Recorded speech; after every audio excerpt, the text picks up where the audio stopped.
خلیفہ کے ہم ہیں خلیفہ ہمارا، وہ دل ہے ہمارا آقا ہمارا، ہمارا ہمارا خلیفہ ہمارا، وہ دل ہے ہمارا آقا ہمارا، وہ دل ہے ہمارا آقا ہمارا۔ Assalamu alaikum et bienvenue à l'émission cette semaine avec le Calife. Nous avons l'honneur de vous présenter les points forts d'une autre rencontre virtuelle tenue avec Sa Sainteté le Calife, qu'Allah soit son soutien. Le Calife a également prononcé un message spécial lors du God Summit de cette année. Nous débutons par la réunion de dimanche au cours de laquelle Sa Sainteté le Calife a rencontré des Waqifat Nau du Royaume-Uni. تیرے بندے اے خدا سچ ہے کہ کچھ ایسے بھی ہیں۔ Dimanche dernier, des Lejna Waqifat Nau du Royaume-Uni ont pu assister à une rencontre virtuelle avec Sa Sainteté le 5e calife, qu'Allah soit son soutien. Les Waqifat Nau étaient réunis à la mosquée Baitul Futuh, tandis que Sa Sainteté le calife se trouvait au studio de la MTA à Islamabad. Le programme a débuté par une session formelle. Par la suite, les Waqifat Nau ont pu poser une série de questions. السلام علیکم ورحمۃ اللہ۔ بیٹھ جاؤ۔ یہ لگتا ہے سارے you کے کی لجنہ کٹھی کر لی ہے وقفات نو کے بجائے۔ حضور وقفات نو ہیں ساری۔ اچھا، جی پوری ایک جماعت ایک طرف ہو گئی، وقفات نو ایک طرف ہو گئیں۔ چلو پھر تو یہاں انقلاب آ جانا چاہیے یو کے میں، اتنی وقفات نو ہے ہمارے پاس تو۔ جی جی حضور انشاءاللہ۔ سوال کیا کرنا ہے؟ السلام علیکم حضور۔ وعلیکم السلام۔ میرا سوال یہ ہے کہ ہمارا مذہب اسلام ہے، لیکن کچھ لوگ روایات اور مذہب کو مکس کر دیتے ہیں۔ ہمیں کیا کرنا چاہیے کہ ہم زیادہ مذہب کی طرف رجوع کریں؟ ہمارا مذہب اسلام ہے، اور اسلام کے بارے میں ہمیں کہاں سے پتہ لگتا ہے؟ قرآن پڑھنے سے اور قرآن کریم کا سورس ہے نا، اور پھر آن حضرت صلی اللہ علیہ وسلم کی سنت ہے، اور سنت کے بعد پھر حدیث ہے۔ ٹھیک ہے، آن حضرت صلی اللہ علیہ وسلم نے وہی کام کر کے دکھایا جو قرآن کریم میں احکامات ہیں، اور بعض باتوں کی تشریح کی، تفصیل کی اپنے عمل سے یا اپنے ارشادات سے، اس کو حدیث میں آیا۔ تو اسلام کی بنیادی جو کام ہے وہ یہ ہے کہ اللہ تعالیٰ سے تعلق پیدا کرنا، اس کی عبادت کرنا، اس کا حق ادا کرنا۔ دوسری بات یہ کہ ایک دوسرے کا حق ادا کرنا، ٹھیک ہے، بندوں کے حق ادا کرنا، اپنے سوشل اوبلیگیشنز جتنی ہیں ان کو پورا کرنا، اوبلیگیشنز جو ہیں ان کو نبھانا، اور اپنے مورلز کو دکھانا، اپنے اخلاق اچھے دکھانا۔ ٹھیک ہے، یہ چیزیں ہیں مذہب ہمیں کہتا ہے۔ اس کے علاوہ جو باتیں ہیں وہ بعض کلچر میں شامل ہو چکی ہیں، بعض جو ایشین ہیں، انڈو پاکستان کے مکس رہتے تھے ہندوؤں سکھوں کے ساتھ، ان کے کلچر بعض شامل ہو گئے بیچ میں۔ شادی بیاہ کی رسمیں ہیں، وہ رسمیں شامل ہو گئی ہیں۔ اللہ تعالیٰ تو کہتا ہے کہ بس نکاح جو ہے وہ شادی کا اعلان ہے، لیکن ہمارے ہاں مثلا شادی کی مثال ہے، اس کے بعد رخصتانہ ہوتا ہے۔ ایک روایت بن چکی ہے کہ رخصتانہ بھی ہوگا، نکاح کے بعد بھی رخصت کر سکتے ہیں۔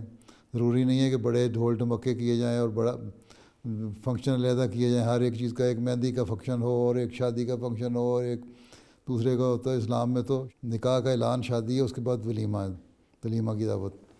یہی دو باتیں ثابت ہیں حضرت صلی اللہ علیہ وسلم کے۔ اسی طرح اسلام ہمیں کہتا ہے کہ اپنے لباس کو حیادار بناؤ، ٹھیک ہے، قرآن کریم کا بھی حکم ہے، اپنے لباس کو حیادار بناؤ اور حجاب رکھو، مردوں اور عورتوں کے درمیان فاصلہ رکھو۔ یہ اسلام کی تعلیم ہے، اس میں کلچر کا کوئی تعلق نہیں، لیکن جہاں ضرورت ہو وہاں انٹریکشن ہو بھی سکتا ہے، مطلب آپ کو رابطہ ہو بھی سکتا ہے، بات بھی ہو سکتی ہے. ریسرچ میں اگر کوئی کچھ پڑھ رہی ہے لڑکی، ریسرچ کر رہی ہے اور وہاں اس کے ساتھ ریسرچ کرنے والے دوسرے ہیں، تو وہ علم حاصل کرنے کی حد تک آپس میں بات چیت بھی ہو سکتی ہے. تو باقی جو روایتیں ہیں وہ تو ادھر ادھر کی اکٹھی ہو چکی ہوئی ہیں. اب دنیا میں بے شمار ممالک ہیں، مختلف لوگ ہیں، مختلف قومیں ہیں، مذہب کے علاوہ ان کے اپنی ٹریڈیشنز ہیں. افریقہ میں قبائل ہیں، ٹرائبز ہیں، ان کے اپنی ٹریڈیشنز ہیں. ان کو بتانا کہ جو چیز کلیش کرتی ہے اللہ تعالیٰ کے حکموں سے اس کو چھوڑنا ہے. شرک جو ہے وہ نہیں کرنا. اصل بنیادی چیز یہ ہے کہ اللہ تعالیٰ کے تقدس کو قائم کرنا ہے اور شرک نہیں کرنا.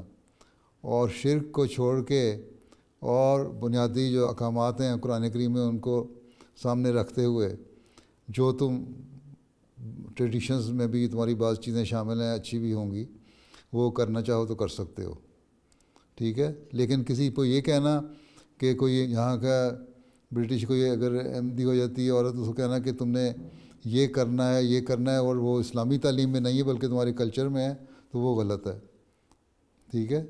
نہ افریقنوں کو یہ کہنا کہ تم نے یہ کرو. ہاں، افریقنوں کی بعض ٹریڈیشنز اگر اللہ تعالیٰ کے مقابلے پہ نہیں لاتی، شرک کا کوئی اظہار نہیں ان سے ہوتا یا بنیادی اخلاق سے دور نہیں لے کے جاتی، تو وہ بھی اپنے کلچر میں رہتے ہوئے وہ کر سکتی ہیں.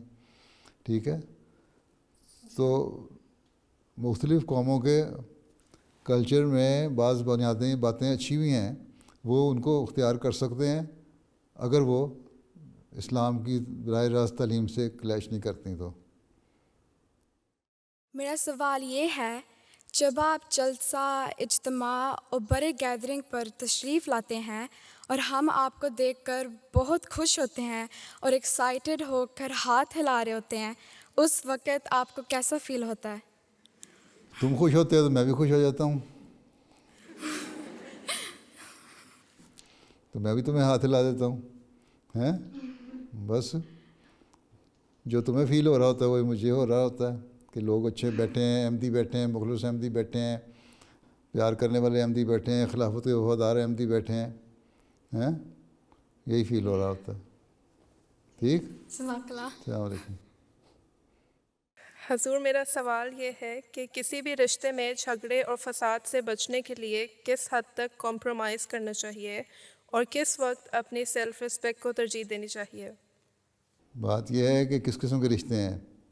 بعض بہن بھائیوں کے رشتے ہیں، بعض ماں باپ کے رشتے ہیں، بعض ماموں چچا کے رشتے ہیں، بعض خاوند بیوی کے رشتے ہیں، بعض ساس بہو کے رشتے ہیں. تو ہر رشتے کی مختلف نوعیت ہے. ٹھیک ہے. اور جھگڑے کی نوعیت کیا ہے؟ جہاں تک ماں باپ کا سوال ہے، ان کی تو ہر وقت عزت کرنی ہے، احترام کرنا ہے، یہی قرآن کریم کا حکم ہے. ٹھیک ہے. سوائے شرک پہ یا دین سے ہٹانے کی بات کریں، اس کے علاوہ ان کے سامنے اف بھی نہیں کرنی. ٹھیک ہے. ہر جگہ کمپرومائز ہی کمپرومائز ہے، ان کی تو خدمت کرنی ہے.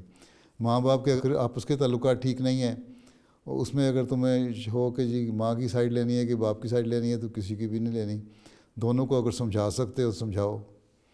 ٹھیک ہے. بہن بھائیوں کا جہاں تک سوال ہے، وہاں اگر بہن بھائیوں سے صلح کے لیے اپنا حق چھوڑنا بھی پڑے تو چھوڑ دینا چاہیے. اسلام یہ کہتا ہے دوسروں کے حق کا خیال رکھو. اسلام یہ تو کہتا ہے تمہارا حق بنتا ہے جہاں تم لو، لیکن پہلے اسے یہ کہتا ہے دوسرے کا حق کا خیال رکھو. اگر تم دوسرے کا حق کا خیال رکھو گے اور اس کے لیے دعا بھی کر رہے ہوگے کہ میں حق کا بھی خیال رکھنے والی ہوں، اللہ تعالیٰ اس کو بھی عقل دے کہ یہ بھی بات سمجھ جائے اور لڑائی جھگڑے ختم ہو جائیں، تو وہاں لڑائی جھگڑے ختم ہو جاتے ہیں. تیسری بات آ جاتی ہے رشتہ داروں سے. ماموں چاچا بہن بھائی اگر ان سے تو ویسے ہی بزرگ بڑے ہیں اور روزانہ کا انٹریکشن تو ہوتا نہیں ہے، میل جول تو روزانہ کا ہے کوئی نہیں، کبھی کبھار ملنا ہے، تو ان سے اچھی طرح السلام علیکم کرو، ہر ایک سے سلام کرو، خوش اخلاقی سے پیش آؤ. یہی اعلیٰ اخلاق ہیں. ٹھیک ہے. رہ گئی ساس بہو کی بات، تو ساس بہو میں یہ ہے کہ ساسیں بڑی اپنی عمر کے لحاظ سے پکی ہو جاتی ہیں ان کی عادتیں. ٹھیک ہے. تو ان کی جہاں تک عزت اور احترام کا سوال ہے وہ کرو، اور عورتوں کو کرنا چاہیے. خامدوں کو شکایتیں بھی نہیں کرنی چاہیے مستقل اپنی ساسوں کی. ٹھیک ہے. اور صرف یہ کہنا چاہیے کہ دعا کرو کہ میں صحیح طرح کام کر سکوں. بات یہ ہے اگر اپنے اچھے اخلاق ہوں تو خاوند بھی آرام ہو جاتے ہیں، سوائے سے کوئی ڈھیٹ قسم کا آدمی ہو تو اور بات ہے. اسی طرح اگر کوئی ساس ہے تو اس کو یا اخلاق یہ ہے کہ بہو کا خیال رکھے. یہ تو اسلام کی تعلیم ہے کہ ایک دوسرے کے احساسات اور جذبات کا خیال رکھو. بہو کو ساس کے جذبات کا خیال رکھنا چاہیے، ساس کو بہو کے جذبات کا خیال رکھنا چاہیے ہیں. بہن بھائیوں کو ایک دوسرے کے جذبات کا خیال رکھنا چاہیے اور پھر ان کے لیے دعا بھی کرنی چاہیے. اللہ تعالیٰ نے جو اگر کوئی ایسی پیدا کر دی ہے صورتحال جس سے آپس میں کسی بھی قسم کی رفت پیدا ہو رہی ہے تو اللہ تعالیٰ اس کو دور کر دے. ٹھیک ہے. تو اعلیٰ اخلاق اگر ہوں تو انسان جو ہے وہ آرام کر لیتا ہے. اللہ تعالیٰ تو کہتا ہے کہ جو تمہارے دشمن ہیں ان کو بھی تم اگر اعلیٰ اخلاق دکھاؤ تو وہ بہترین دوست بن جاتے ہیں. تو جو آپس کی رشتہ داریاں ہیں یا ایک مذہب میں رہنے والے ہیں وہ کیوں نہیں آپس میں ایک دوسرے سے اچھے اخلاق دکھا کے دوست بن سکتے. اللہ تعالیٰ کا تو دعویٰ ہے کہ دشمن بھی تمہارا دوست بن جاتا ہے. دوست جو آپس کے ایک ہی قبیلے کے ہیں، ایک ہی خاندان کے ہیں، ایک ہی گھر کے ہیں، ایک ہی قوم کے ہیں، ایک ہی مذہب کے ہیں، وہ کیوں نہیں کر سکتے. ٹھیک. اگر کوئی معین سوال ہے تمہارا تو بتاؤ مجھے کس سے صلح کروانی ہے.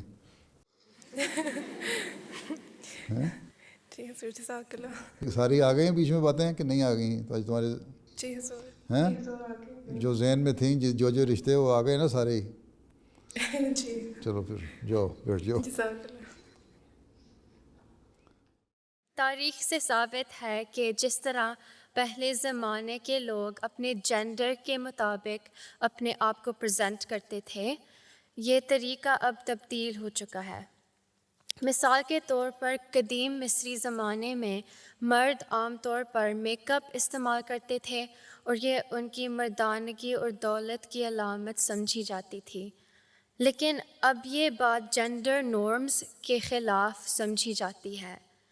ایک حدیث میں ذکر ہے کہ حضور صلی اللہ علیہ وسلم نے فرمایا کہ آخری زمانے میں مرد عورتوں جیسا لباس پہننے لگیں گے اور عورتیں مردوں جیسا.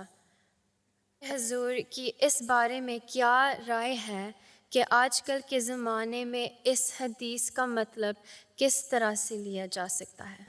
پہلی بات تو یہ ہے کہ اس کو جنرلائز نہیں کر سکتے. تم نے پہلے بیان کیا کہ مرد جو تھے وہ سنگھار کیا کرتے تھے اور یہ کیا کرتے تھے. بعض ٹریڈیشنز ہیں بعض قبیلوں کی اور ان کے بھی جو خاص فیسٹیول ہوتے تھے اس میں وہ ایک اپنا خاص قسم کا میک اپ کر کے یا ڈریس پہن کے آیا کرتے تھے. اور اسی طرح عورتیں بھی میک اپ کر کے اور ڈریس پہن کے آتی ہیں. اور پرانے جو قبیلے ہیں ایبوریجنز ہیں آسٹریلیا کے یا موری ہیں نیوزی لینڈ کے یا ریڈ انڈینز ہیں امریکہ وغیرہ کے، یہ سارے اپنے اپنے ان کے رواج ہیں اور پرانی قوموں میں بھی تھے رواج. اس کے حساب سے وہ لوگ کیا کرتے تھے. لیکن یہ کہنا کہ جو عمومی طور پہ مرد جو تھا وہ عورتوں کی طرح پہنتا تھا اور عورت بن جاتا تھا، یہ غلط ہے. مرد کی تو نشانی یہی تھی کہ مردانگی ظاہر ہو. اس لیے آن صلی اللہ علیہ وسلم نے اصول بھی فرمایا کہ مرد کو مرد ہی نظر آنا چاہیے. ٹھیک ہے. لیکن ایک وقت ایسا آئے گا جب مرد عورت کی پہچان نہیں رہے گی، جو حصے ہیں وہ ختم ہو جائیں گی، جو پریفرنسز ہیں وہ بدل جائیں گی، ترجیحات بدل جائیں گی. ٹھیک ہے. اس وقت ہر ایک اپنا حق نہیں پہچاننے والا ہوگا اور اسی کا نتیجہ یہ نکل رہا ہے کہ برائیاں پھیل رہی ہیں.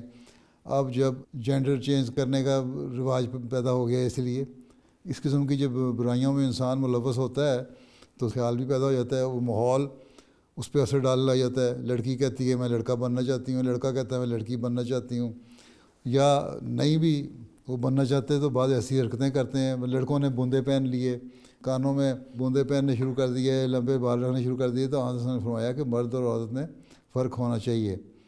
مرد کو اپنی مردانگی کے جو اصول ہیں اس کے مطابق مردانگی دکھانی چاہیے، اور عورت جو ہے وہ صنف نازک ہے، اس کو اس کے حساب سے رہنا چاہیے لباس میں. تو جب یہ چیزیں بدل جاتی ہیں تو وہی آخری زمانے کی نشانی ہے. اس وقت پھر ایسے حالات جب بدلتے ہیں کہ جب سارا بگاڑ پیدا ہونے لگ جاتا ہے، دنیا میں فساد پیدا ہونے لگ جاتے ہیں، تو اللہ تعالیٰ اپنے فرستادوں کو بھیجتا ہے، اپنے قریبیوں کو، اپنے پیاروں کو بھیجتا ہے دنیا کی اصلاح کے لیے. اور اس زمانے میں حضرت مسیح علیہ السلام کو اس لیے اللہ تعالیٰ نے بھیجا ہے کہ وہ صحیح تعلیم بتا کے اور انسانوں کو ان کے حق بتا کے کہ تمہارے کام کیا ہیں. حضرت مسیح نے فرمایا کہ میں 2 مقصد لے کے آیا ہوں، ایک یہ کہ بندے کو خدا سے ملانا، اور دوسرا یہ ہے کہ بندوں کے آپس کے حقوق ادا کرنا اور اعلیٰ اخلاق دکھانا. تو یہ اخلاق جو ہیں وہ کیا ہے؟ وہ یہی ہے کہ اللہ تعالیٰ سے جب تعلق قائم ہوگا بندے کا تو اللہ تعالیٰ کے حکموں پر عمل کرے گا، اور اللہ تعالیٰ نے جو انسان کو بنایا ہے اسی پہ چلے گا، نہ یہ کہ دنیا دکھاوے کے لیے دنیا کے پیچھے چل کے ایک رسم بن گئی ہے. بعض تو ہوتے ہیں بیمار، ان کو تو اور چھوڑ دو، لیکن اکثریت ایسی ہے کہ وہ بیمار نہیں ہوتے بلکہ وہ لوگوں کو دیکھا دیکھی فیشن کے طور پہ اس قسم کی حرکتیں کرنی شروع کر دیتے ہیں. پھر وہ اللہ سے بھی دور چلے جاتے ہیں، دین سے بھی دور چلے جاتے ہیں، دنیا میں بالکل ڈوب جاتے ہیں.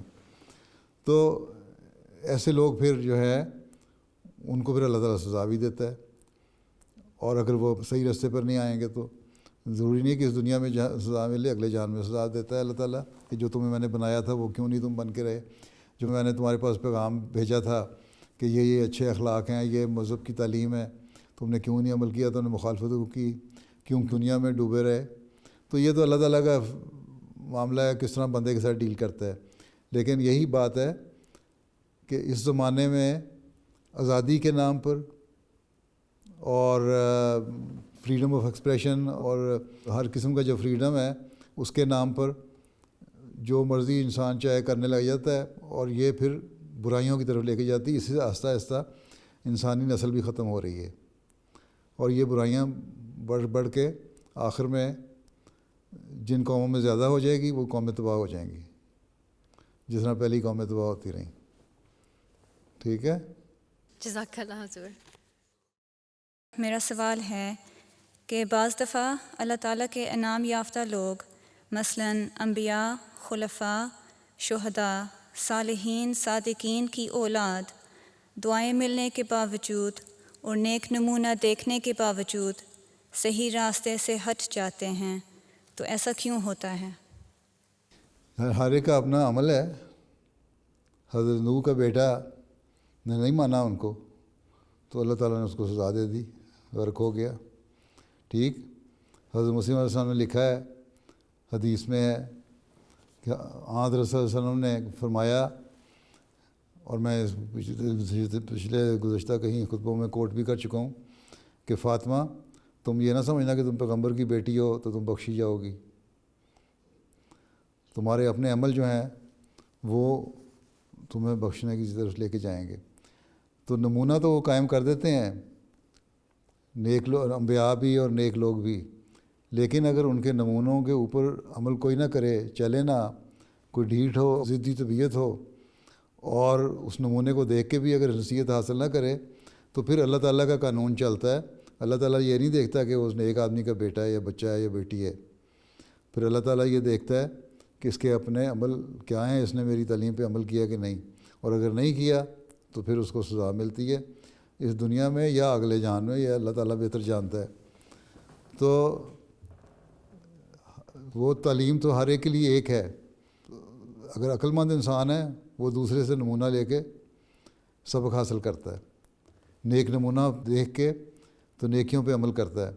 اگر بد فطرت ہے کوئی اور دنیا کے جو چیزیں اور دنیا کی چمک دمک اس نے اس کو زیادہ قائل کر لیا ہے، یا اس کی ذاتی خواہشات زیادہ بڑھ گئی ہیں، تو وہ پھر برائیوں میں پڑ جاتا ہے، قطع نظر اس کے وہ کس کا بچہ ہے کس کا بچہ نہیں ہے. ٹھیک ہے. یہ تو ہر ایک کا اپنا عمل ہے. انبیاء بھی نصیحت کرتے ہیں، ساروں کو ایک جیسی نصیحت کرتے ہیں. حضرت صلی اللہ علیہ وسلم نے نصیحت کی تو سب مسلمانوں کو کرتے تھے، اگر انڈیویجولی ہر ایک کو کرتے تھے تو اپنے بچوں کو بھی کرتے تھے. اسی طرح نیک لوگ جو ہیں وہ نصیحت کرتے ہیں، اپنے بچوں کو کرتے ہیں. اب کوئی نہ مانے اور ڈھیٹ ہو تو پھر اس کو کیا کیا جا سکتا ہے.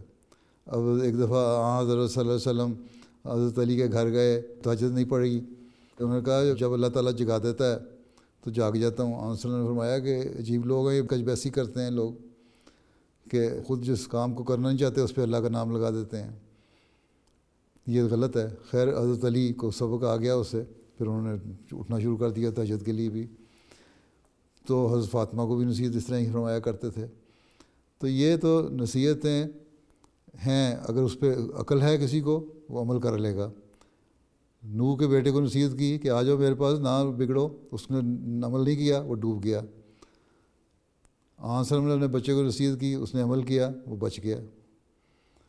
تو یہ تو ڈپینڈ کرتا ہے ہر ایک پہ. یہ کہنا کہ ضروری شرط ہے کہ ضرور نیک بندی کا بندہ نیک ہو، ہاں عمومی طور پہ نیک ہوتے ہیں، بعض برے بھی نکل آتے ہیں. ٹھیک ہے، تو وہ قانون قدرت ہے کہ اگر برائیوں کی طرف جاؤ گے تو برے بن جاؤ گے.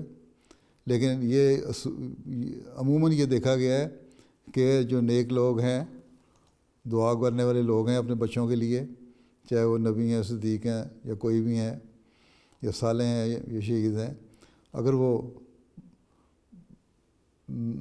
نیک ہیں اور دعا کرنے والے ہیں اپنے بچوں کے لیے اور اللہ تعالیٰ سے رو رو کے دعائیں کرنے والے ہیں، تو عموماً ان کے بچے بہتر ہوتے ہیں. اکا دکا مثالیں ایسی ہیں جو برے بھی نکل آتے ہیں. ٹھیک ہے، جی جزاک اللہ حضور. السلام علیکم.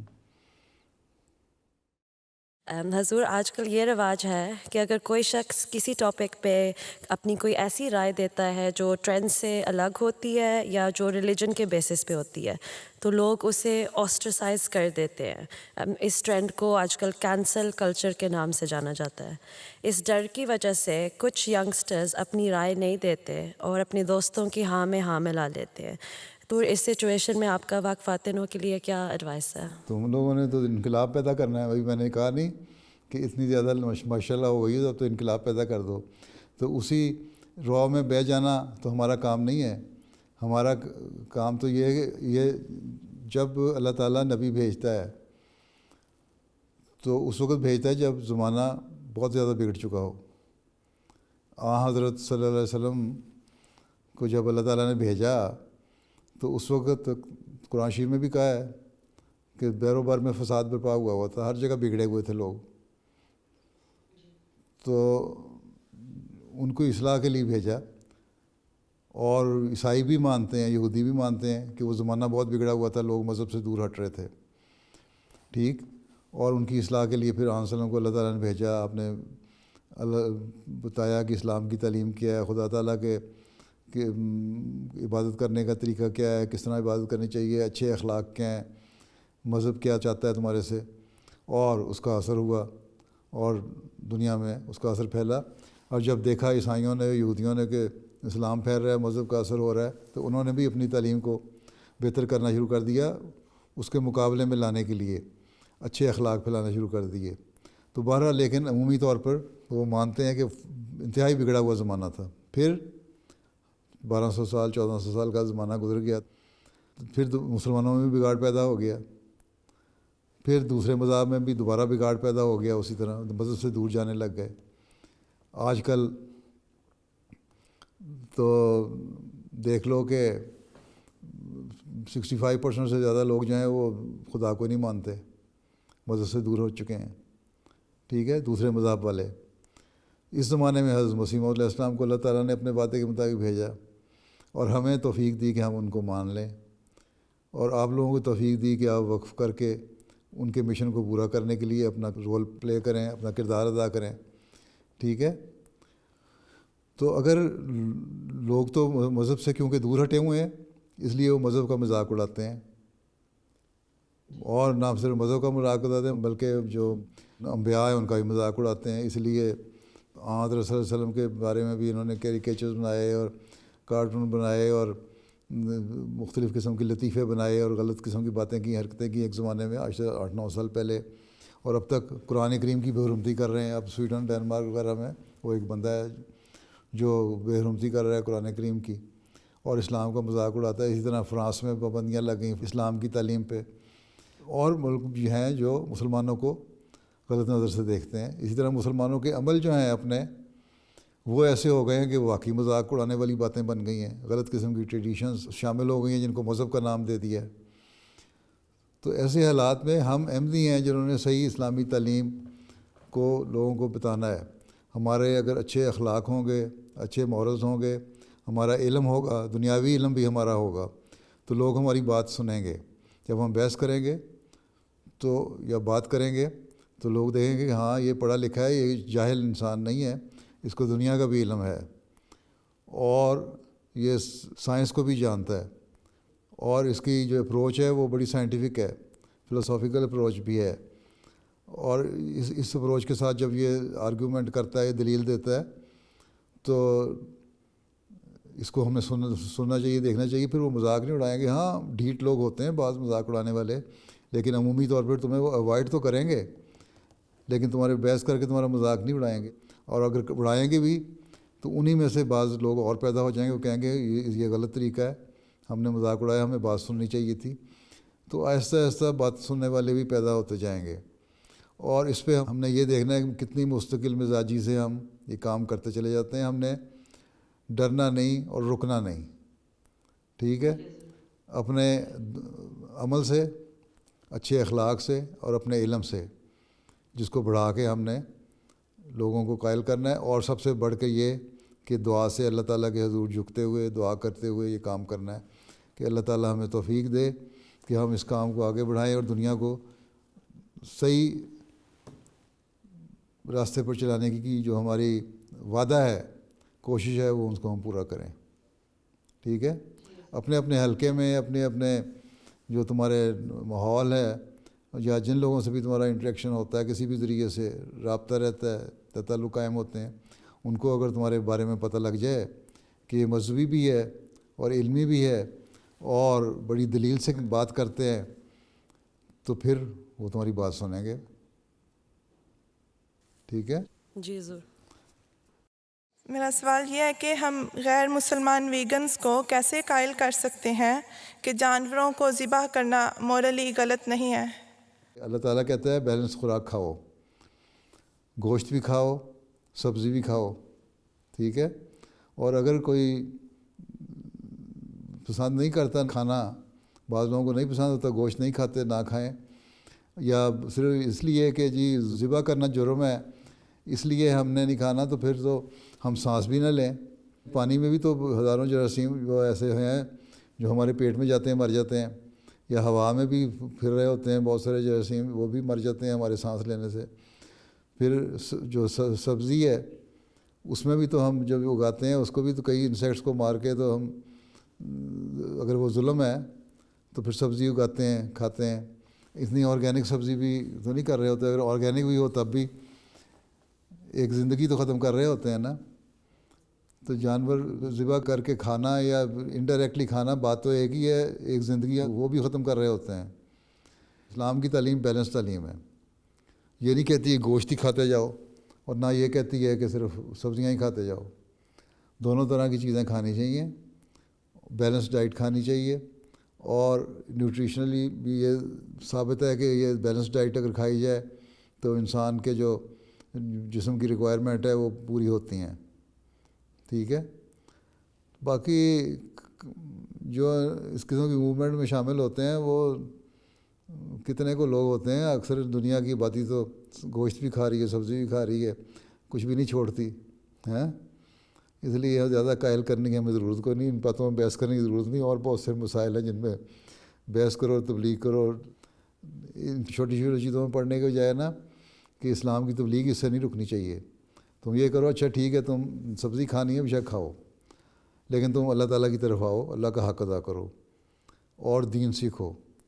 جب وہ ایک طرف دین سیکھ لیں گے، اللہ کا حق ادا کرنے والے بن جائیں گے، تو آپ ہی ویگن وغیرہ کا جو موومنٹ میں شامل ہو جاتے ہیں نا بلا وجہ ایک فیشن کے طور پہ، وہ بھی ہٹ جائیں گے۔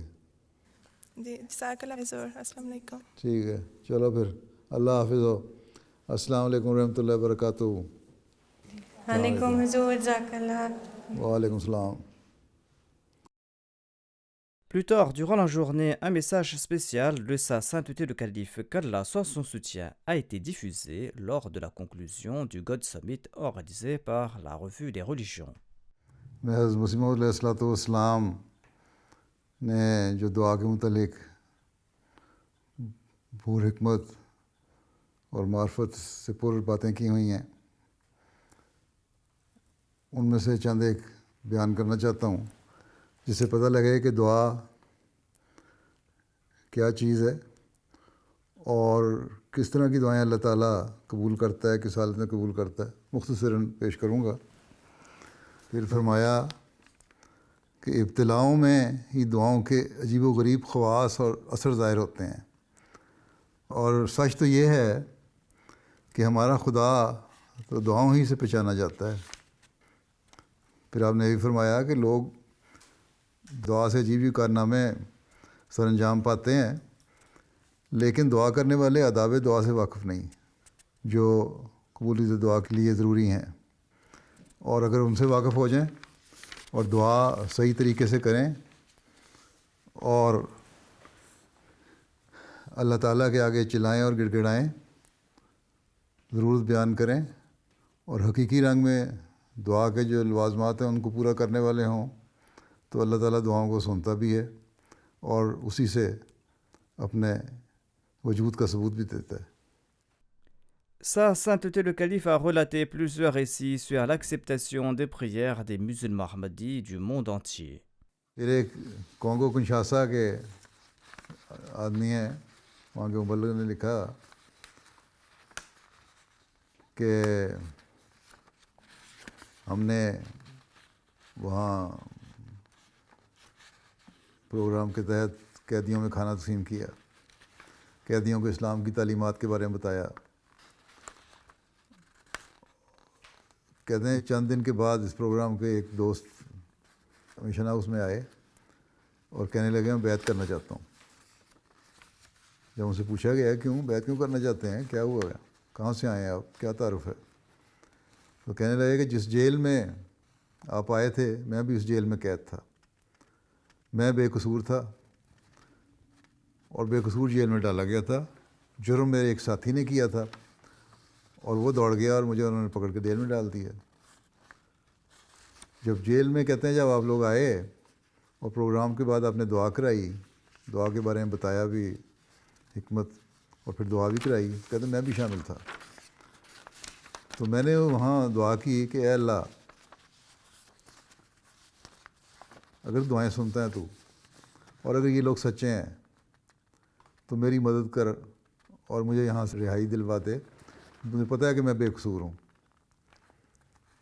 تو کہتے ہیں میں نے دل میں سوچا ہوا تھا کہ اگر یہ جماعت سچی ہے تو اللہ تعالیٰ میری دعا قبول کر لے گا۔ یہ دل میں گڑ گئی میرے بات اس دعا کرتے کرتے کہ اگر جماعت سچی ہے تو میری دعا بھی آج قبول ہو جائے گی، اور اللہ تعالیٰ غیب سے رہائی کا سامان بھی پیدا کر دے گا۔ کہتے ہیں چنانچہ ایسا ہی ہو گیا۔ وہ میرا ساتھی جو جرم کر کے فرار ہو گیا تھا، وہ اچانک خود بخود نہ صرف واپس آ گیا بلکہ جیل میں آ کے سب کے سامنے میری بے گناہی کا اعلان کر دیا اور خود کو گرفتاری کے لیے پیش کر دیا۔ انہوں نے کہا یہ گناہ گار نہیں، میں اصل مجرم ہوں۔ اس وجہ سے میں آج رہا ہو کے سیدھا مشن ہاؤس آ گیا ہوں، اور جماعت کا جب اس سے مزید تعارف کروایا گیا تو کہنے لگا میرے لیے اللہ تعالیٰ نے خود اس جماعت کی سچائی کا ثبوت دے دیا ہے اور اپنے وجود کا بھی ثبوت دے دیا ہے، دعاؤں کی قبولیت کا بھی ثبوت دے دیا ہے، اور اسی وقت بیعت کر کے جماعت میں شامل ہو گیا۔ اللہ تعالیٰ یہ سمٹ جس نیت سے منعقد کیا جا رہا ہے اس کو اللہ تعالیٰ ببرکت فرمائے اور لوگوں کے لیے ازدیاد ایمان کا باعث بنے۔ السلام علیکم ورحمۃ اللہ وبرکاتہ۔ C'était là les points forts de quelques-unes des activités du calife le week-end dernier. Nous terminons maintenant par le résumé du sermon du vendredi. Dans son dernier sermon du vendredi, Sa Sainteté le Calife, qu'Allah soit son soutien, a présenté d'autres événements ayant eu lieu au cours du califat d'Abu Bakr radhiyallahu anhu. Sa Sainteté le Calife a relaté un rêve du saint prophète Mohammed paix soit sur lui concernant Musaylama le menteur.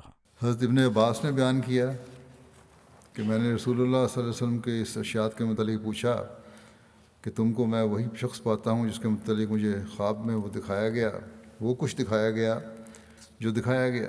حضرت ابو ہریرہ نے مجھ سے کہا رسول اللہ صلی اللہ علیہ وسلم نے فرمایا، ایک بار میں سویا ہوا تھا، اس اثناء میں نے اپنے ہاتھ میں سونے کے 2 کنگن دیکھے، ان کی کیفیت نے مجھے فکر میں ڈال دیا۔ پھر مجھے خواب میں وحی کی گئی کہ میں ان پر پھونکوں، چنانچہ میں نے ان پر پھونکا اور وہ اڑ گئے۔ میں نے ان کی تعبیر 2 جھوٹے شخص سمجھے جو میرے بعد ظاہر ہوں گے۔ راوی عبید اللہ نے کہا، ان میں سے ایک وہ انسی ہے جس کو فیروز نے یمن میں مار ڈالا، اور دوسرا مسلمہ کذاب ہے۔